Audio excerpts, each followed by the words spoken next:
All right, this is a Bulgarian split squat. Couple things to work out before you start today, and then take notes for the next times you do this. Setting up the distance between your elevated foot and your working leg. This is a little trick I saw on the internet. It works okay.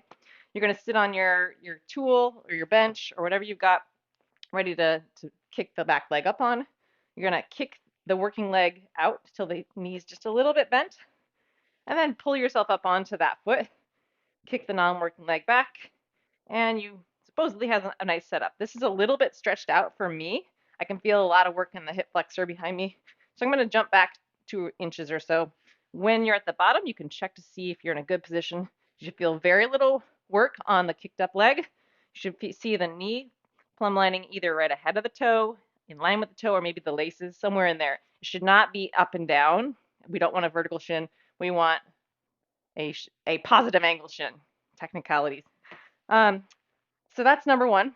Figure out your setup, figure out a good system, and try to feel it out, and eventually you'll get better at noticing when you're in the right position.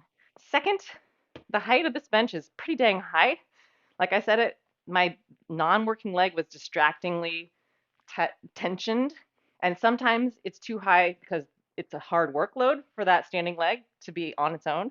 And number two, it just could be too much stretch for the non-working leg to be pulled into. So I love elevating something slightly lower. My sweet spot is like, what is that, 12 inches? Something 12. I know it's hard to find something exactly the right height, but you'll notice, A, I don't feel much over here. You don't notice that, but I actually can get my knee down deeper, which means I'm getting into a deeper squat with this other leg, which is really nice. If this doesn't exist in your house, I think it's a one of a kind. You could use yoga blocks stacked up. So same setup. Just gonna kick my toe on there. You could also flip the top of your foot if it's higher, but this works for your toe. And then same thing. And there's a little bit of torso rotation. If you're noticing that, good for you. It's not the big point, but it'll help get your glute more involved, get that booty stretched at the bottom and contracting as you drive through the top. So more gains there.